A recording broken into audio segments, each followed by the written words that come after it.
नारायण हरि हरि ओम हरि हरि ओम हरि ओम हरि ओम। आज सुबह हम करीब 11:45 बजे तक इधर थे। फिर सुरेश ने 12:30 बजे सत्संग शुरू किया। अब सोच रहे हैं कि आज बहुत दूर दूर से बड़े बड़े संत आएंगे। 4 बजे संत सम्मेलन होगा।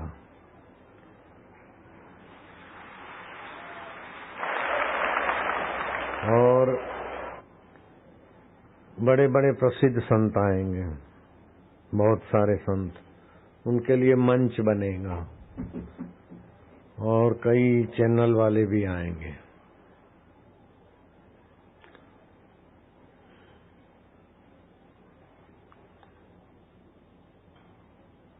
वन न्यूज और लेमन न्यूज पर तो लाइव हो रहा है। क्या अभी हो रहा है? अभी शुरू? चलो।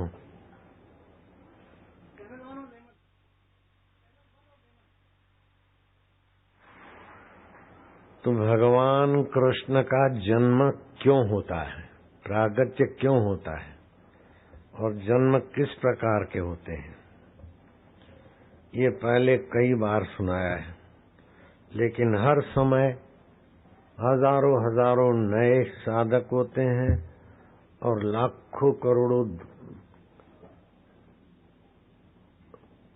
लाइव देखने वाले 167 देशों में, 200 देशों में जो अपना कुछ चैनल बताते हैं या अपना वेबसाइट के द्वारा भी जाता है। तो इसीलिए फिर वो बात पहले वाली होती है। सूरज बहुत पुराने हैं लेकिन रोज नए लगते हैं। चंदा बहुत पुराना है लेकिन नित्य आह्लाद देता है।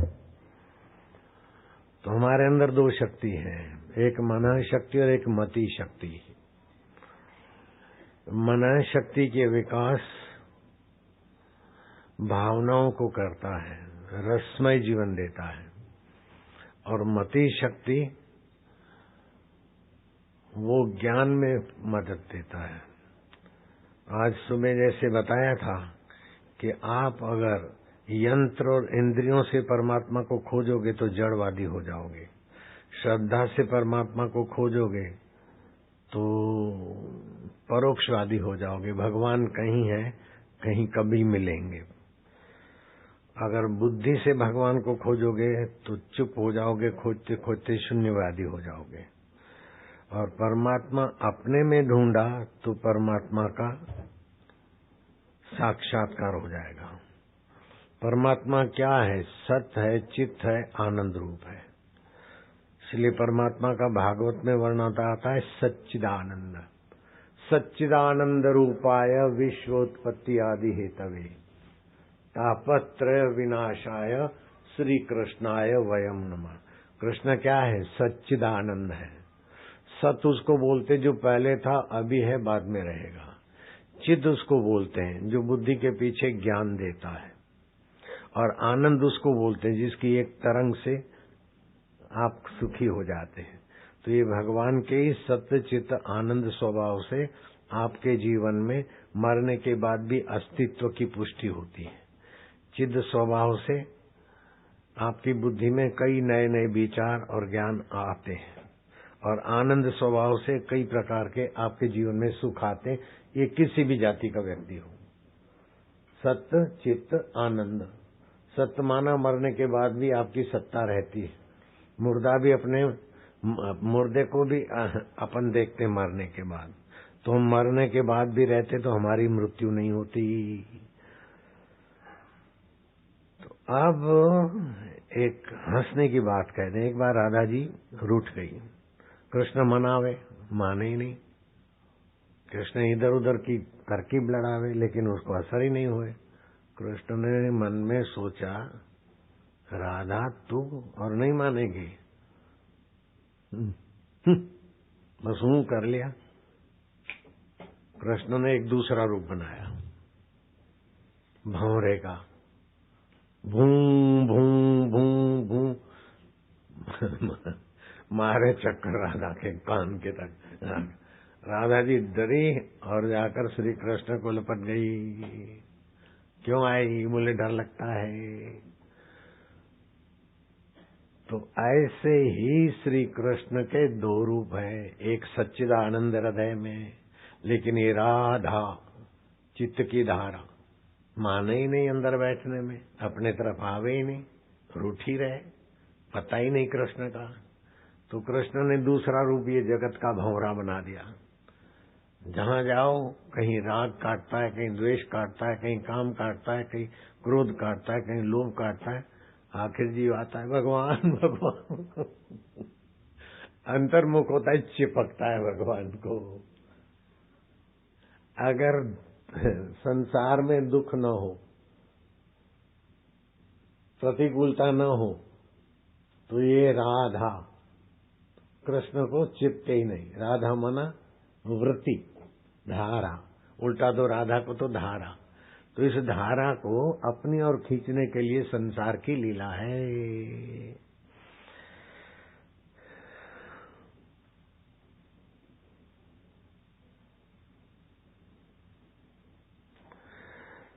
श्री कृष्ण अर्जुन का सारथी पद स्वीकार करते हैं।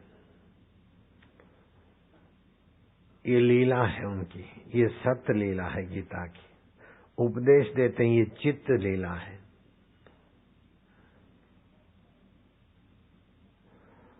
और फिर सफलता देके आनंद देते हैं, ये सच्चिदानंद की लीला है।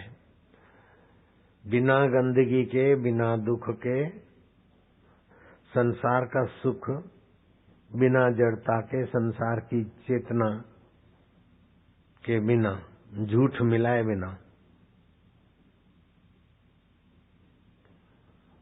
जो सुख है वो सच्चिदानंद का सुख सच्चा है।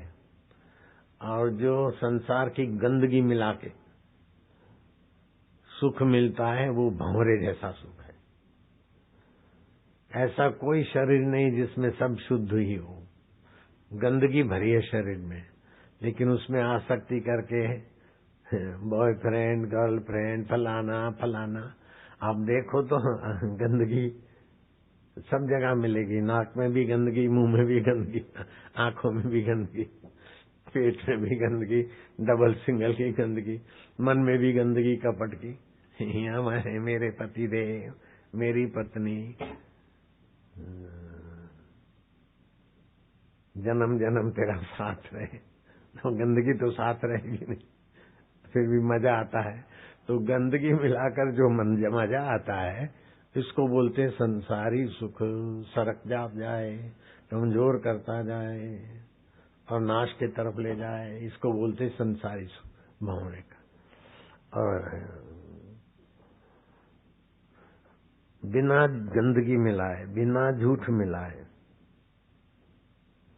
बिना मृत्यु मिलाए जो सुख मिलता है उसको बोलते हैं तत्व ज्ञान का सुख, आत्मा का सुख। तो साधक भले भोले भाले दिखते हैं, लेकिन ज्यादा नफा अगर धरती पे कोई करता है तो सतगुरु के, आत्मज्ञानी गुरु के शिष्यों को भयंकर फायदा होता है। करोड़पति को वो फायदा नहीं हो सकता, अरबोपति को वो फायदा नहीं हो सकता, खरबोपति को खरबों का खरबोपति हो वो फायदा नहीं होगा। खरब संभाल संभाल के टेंशन में मरेगा, लेकिन वो सुख नहीं मिलेगा जो साधक में हरि ओम हरि ओम हरि ओम हरि ओम हरि ओम हरि ओम हरि ओम ओम ओम ओम ओम ओम ओम कृष्ण ओम गोविंद ओम रामाय ओम श्यामाय ओम हरि ओम ओम ओम ओम ओम ओम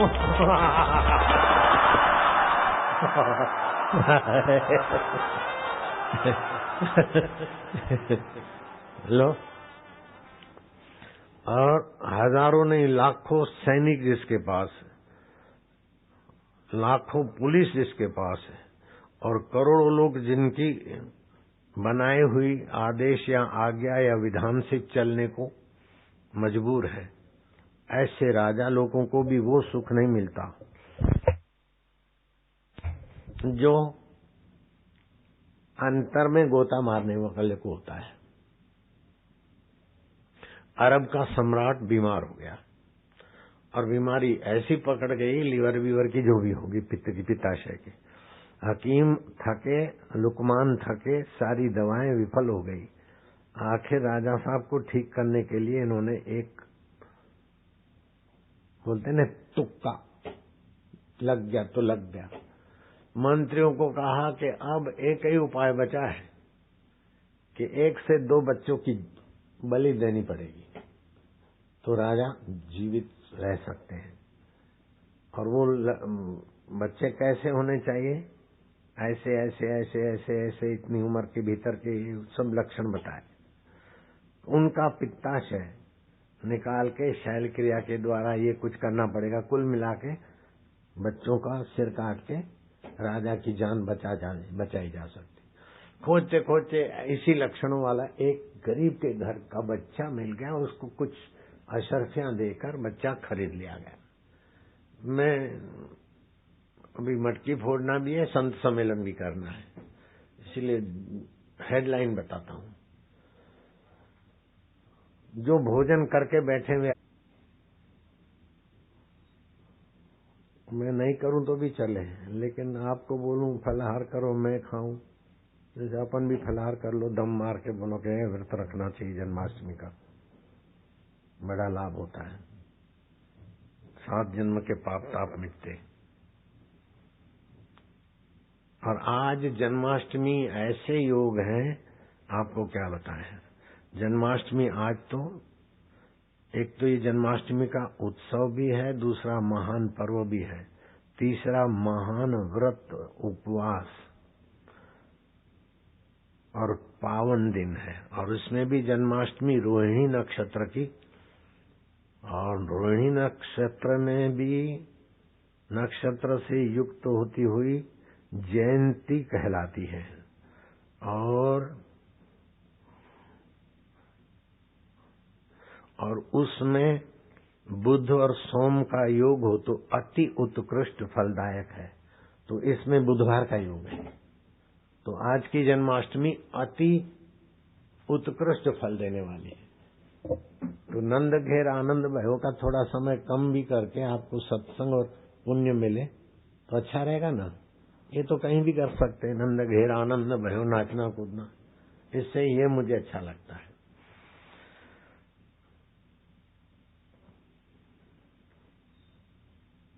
तो आज 28 अगस्त है, अष्टमी तिथि, रोहिणी नक्षत्र है, बुधवार का दिन है और श्री कृष्ण का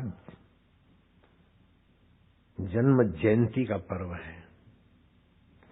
जन्माष्टमी व्रत विधि पूर्वक करने से पिछले 21 जन्म के पापों का निवृत्ति नाश होता है और मनुष्य परमात्मा को साकार रूप में अथवा निराकार तत्व में पाने में सक्षमता के तरफ बहुत आगे उठ जाता है। भविष्य पुराण के अनुसार जन्माष्टमी का व्रत संसार में सुख शांति, प्राणी वर्ग के रोग रहित की जिंदगी, अकाल मृत्यु को टालने वाला, गर्भपात के कष्टों से बचाने वाला, दुर्भाग्य और कलह को दूर भगाने वाला होता है। और श्री कृष्ण का रसमय जीवन ऐसा कि हिंदू तो श्री कृष्ण के भक्त थे हैं, लेकिन मुसलमान भी रस रस खान बड़ा ऊंची कमाई वाला फकीर हो गया। पीर ज्यादा फकीर भी श्री कृष्ण का गजब का भक्त हो गया। ताजे बेगम भी श्री कृष्ण की भक्ति में कवित्री, अकबर को भी आश्चर्य में डाल दिया उसकी भक्ति में।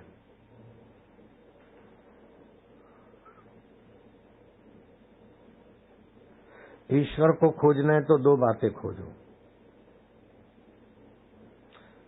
एक तो ईश्वर को खोजने की दिलचस्पी होनी चाहिए,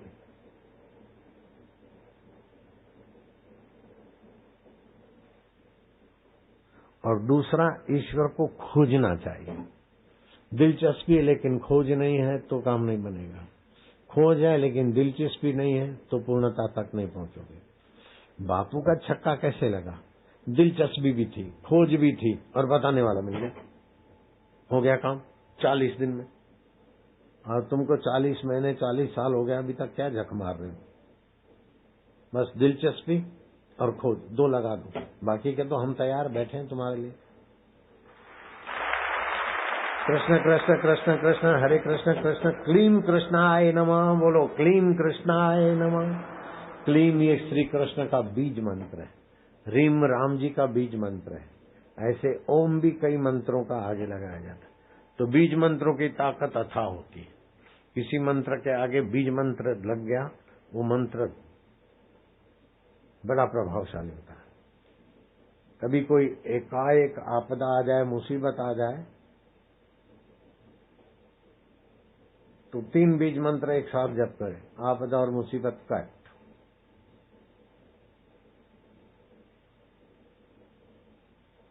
और कभी कोई रोग नहीं मिटता हो तो यमराज के 4 बीज मंत्र एक साथ में जपे, जादू असर। अपनी जो वैद्य है उसको मदद करने को आती थी गौरी नाम की वैद्य, पूना की। उसके माँ बाप भी मेरे भक्त हैं, वो भी भक्त हैं। उसको कुछ ऐसी ऐसी तकलीफें थी, बहुत सारे नाम में नहीं ले पाऊंगा। उस तकलीफों को वैद्य थी नहीं मिटा सकी, तो मैंने मंत्र दिया और पूना गया तो उसके माँ बाप खूब सारा माल प्रसाद लाए और सोने की कोई राखड़ी बाखड़ी बना के ले आए। मैं क्या ये नहीं चाहिए? अरे बोले मैं क्या इतना सारा नहीं। बोले इसको थायराइड भी मिट गया, और जो बीमारी थी जो खुद नहीं मिटा सकी, डॉक्टरों से नहीं मिटा सकी, नीता वैद्य से नहीं मिट पाई, उन सभी बीमारियों को तो भगा दिया उस मंत्र ने। और जो थायराइड है जीवन भर रहती, वो भी भाग गई। ये बात मैं कहीं होता है तो बोल देता हूँ, तो फिर वहां पूना में दूसरी कोई माई आ गई, उनको दे दिया, तो दूसरी बार गया तो बोले बाबा हमको भी मिट गया। थायराइड वैसे नालायक बीमारी है, जीवन भर गोली लेते रहो, 25 की, फिर 50 की, 75 की, 100 की, उससे लीवर भी खराब होता है और भी कई खराबियां होती है साइड इफेक्ट में। ठीक हो गई। तो ऐसे मंत्र कभी कभार जरूरतमंद को देता हूँ, तो उनकी सफलता और स्वास्थ्य देख कर मुझे मजा आता है। अहमदाबाद आश्रम में दोपहर के समय कभी बैठा था, आज से साल भर हुआ होगा।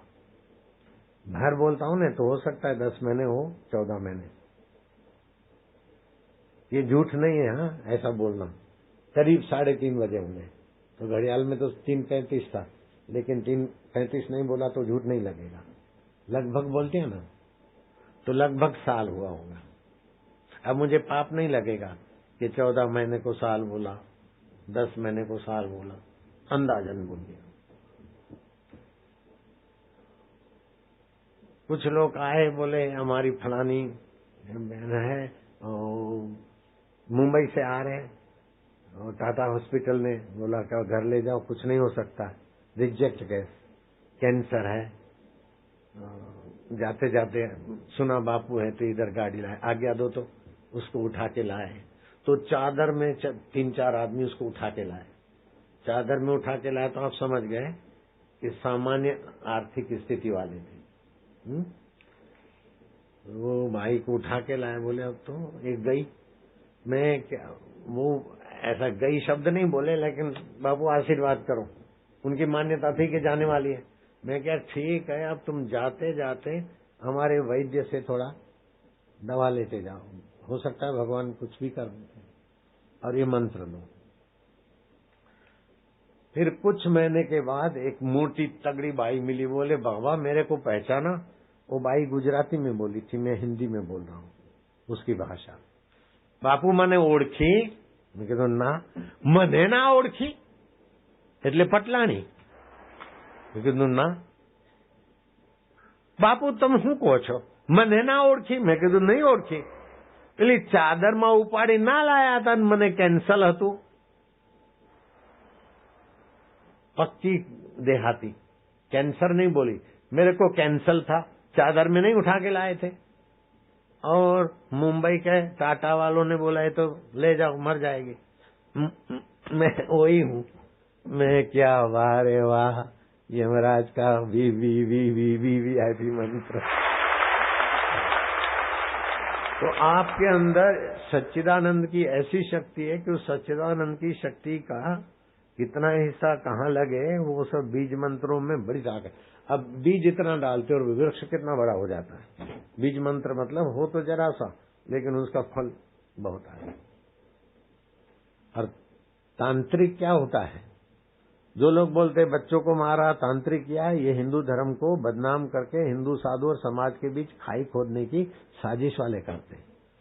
बच्चों की बलि दे, ऐसा कोई तांत्रिक मैंने 74 साल की उम्र तक नहीं देखा सुना, और मेरे गुरुजी ने भी नहीं देखा सुना। ये सब भारतीय संस्कृति को तोड़ने की साजिश वाले लोग करते कराते। ऐसा कोई तांत्रिक मैंने देखा सुना नहीं कि बच्चों की और अपने गुरुकुल के बच्चों की बलि दे किसी के लिए, संभव ही नहीं है। लेकिन कितना चल पड़ा, उछालने वालों ने कितना गंदा उछाला। 4.5 साल उसके इर्द गिर्द के और कई धतिंगे चली, सब छू गया। तो ऊंट तर गया, ऊंट निकल गया इतना बड़ा 4.5 साल वाला। तो आजकल जो कुप्रचार चल रहा है तो उसकी पूंछड़ी तो है। ऊंट सरोवर से निकल गया तो उसकी पूंछड़ी का क्या होगा, मैं टेंशन करूंगा, चिंता करूंगा। अरे ऊंट जा रहा है तो पूंछड़ी भी खिंच के ले जाएगा, पूंछड़ी छोड़ के जाएगा क्या? तो ये तो कुप्रचार की पूंछड़ी है। हाँ, लेकिन धारा ऐसी ऐसी है, वैसा है वैसा है। अभी भी किसी ने बोला, कोई और लोग बोलते, और कुप्रचार वालों ने कुछ होते ना संसद में भी परिचय वाले, अथवा कुछ हमारे तरफ से बोलो, इतना लाख ले लो, ऐसा भी वो करते। एनजीओ बेनजीओ वाले विदेशी ताकतें पैसा देके भी नेताओं को बुलवाते। अथवा कोई दिमाग के ऐसे होते कि ये तो साधु हिंदू का है तो अपन बोलो, अपन फलाने के जरा इनकी काटो, अथवा फलानी पार्टी के एक की काटो। तो कहीं की आदत भी होती है। 7 प्रकार के आदमी होते हैं। परम पवित्र तो 7वीं प्रकार का है, बाकी 6 प्रकार के तो पहला तो एकदम अपने तन को, मन को, धन को तबाह करके भी दूसरे को बदनाम करने में उसको मजा आएगा। जैसे हम अमेरिका गए, कनाडा गए, यूरोप गए तो देखा बड़े बड़े घर के बड़ी बड़ी गाड़ियों वाले तालाब पे बैठे हैं, धूप सह रहे हैं, लेकिन आंख टिक टिका रखी है। वो बंसी डालते ना, अपन बंसी बोलते हैं, वो लोग कुछ भी बोलते हो। मच्छी फंसाने का यंत्र। मच्छी फंसी तो खिल जाते हैं, फिर उसको ऊपर उठाते हैं और मच्छी तड़पती तड़पती तड़पती, फिर गोता मारा, फिर तड़पती, फिर गोता, तड़पा तड़पा के जब एकदम उसके प्राण उड़ जाते हैं तो उसको खोल के फेंक देते हैं। ये दुष्ट प्रकृति की 7वीं प्रकृति। 4th क्लास नहीं, 7th क्लास। किसी को सता के दुखी करके मजा लेना, तो ऐसे अनर्गल कुप्रचार करके और यशस्वी पुरुष को तो कुछ असर नहीं होता, लेकिन लाखों करोड़ों साधकों की बद्दुआएं उनको कौन से नरक में ले जाएगी मैं नहीं कह सकता हूं। सुबह भी कितने सारे लोग थे और अभी फिर इतने सारे कहां से आ गए। अभी 4 बजे फिर तीसरा सत्र चलेगा। इतना कुप्रचार हुआ फिर भी लोग बढ़ते क्यों हैं? ये वो जो तड़पाते हैं ना, वो तो जाते हैं, कहाँ जाएंगे मैं काय को कड़क शब्द बोलूं, लेकिन तुम कहाँ जाओगे? बोले भगवान के पास। मैं इस बात में सहमत नहीं होता हूं। भगवान के पास तुम नहीं जाओगे, भगवान या तो भगवान वाला तुम्हारे पास आता है बार बार। क्या ख्याल है जनाब, जनाबे आली? तो तुम लोगों को जो शांति, सुख, आनंद मिलता है उसमें वो विघ्न डालते हैं। तो विघ्न डालते तो तुम्हारे दिल की जो उफ है ना, विघ्न डालने वाले को बहुत भारी पड़ती। साधक बोलते हम क्या करें क्या करें, आज्ञा करो, क्या करें। मैंने कभी नहीं कहा कि ये तूफान करो, ये करो, वो करो। अगर कुछ करना है तो जो सता रहे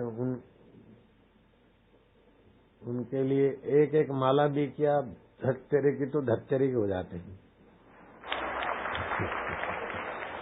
धत्तेरी कोई मंत्र नहीं है धत्तेरे की, आपके तरफ से मतलब कुछ उसके लिए बद्दुआ निकल गई तो तबाही हो जाती उसकी।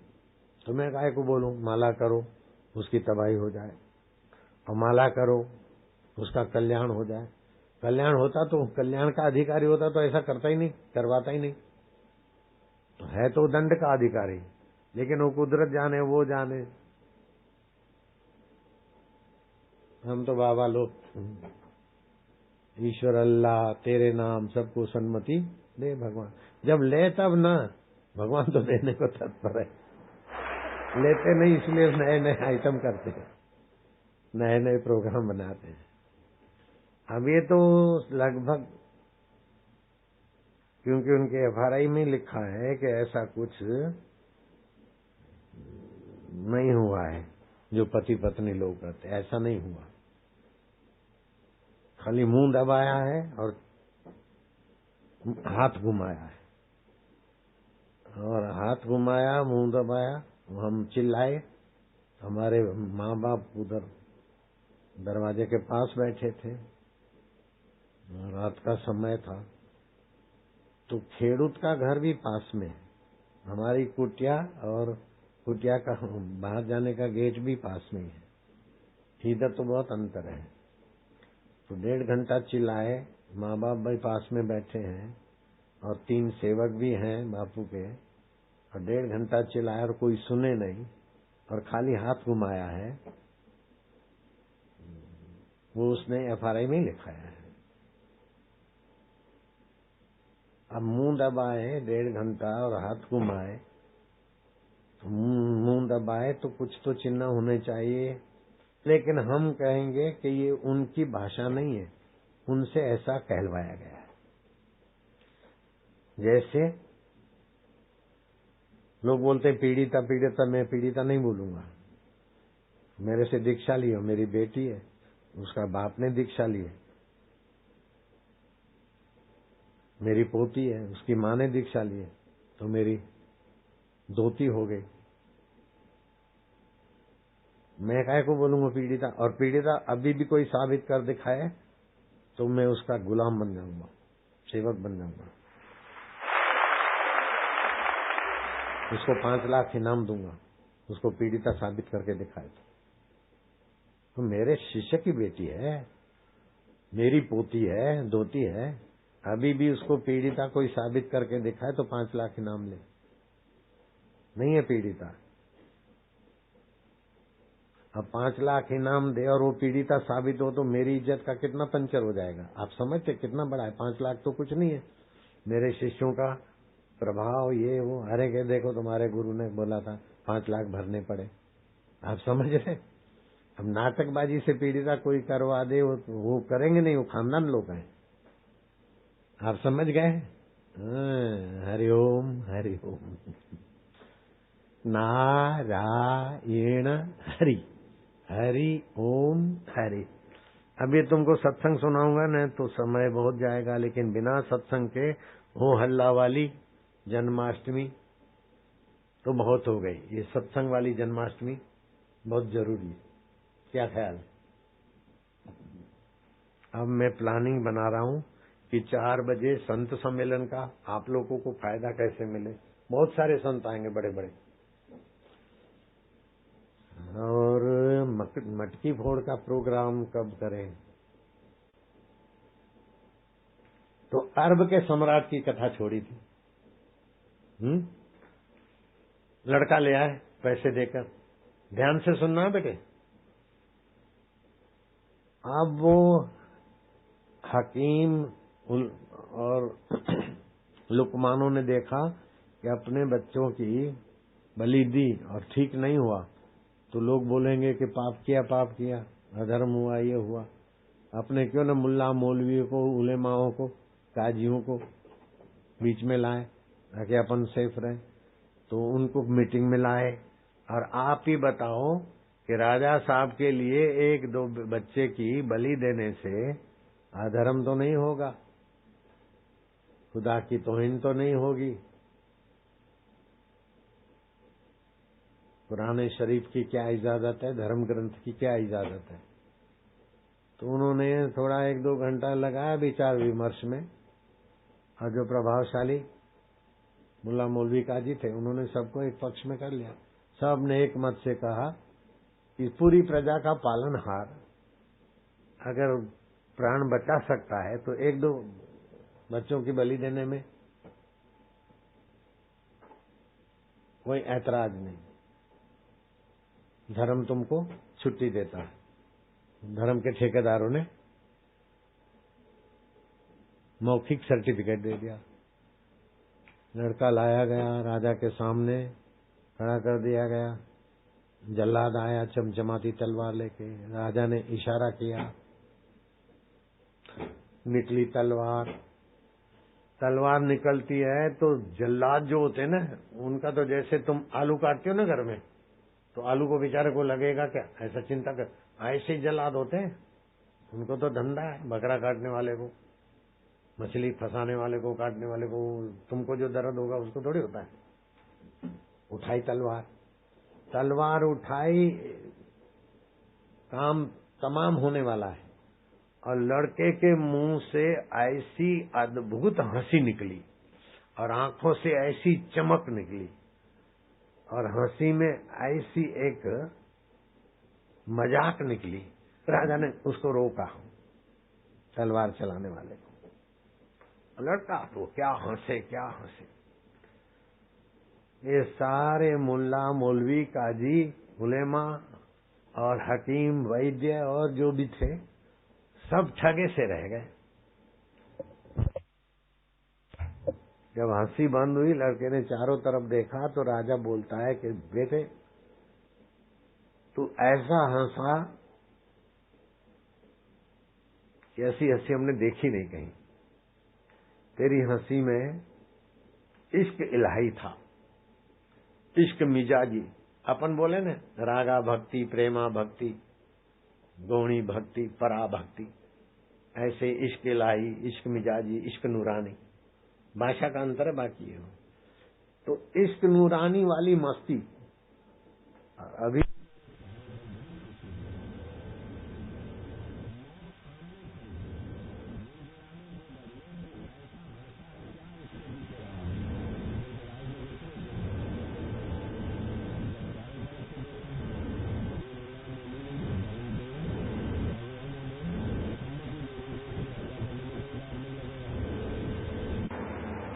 तू कैसे बचाता है तू जाने। तो भगवान भी तू है, अल्लाह भी तू है, आत्मा परमात्मा तू है, तू करके मन में गोता मारा, तो बदले में उभरी उसी की हंसी।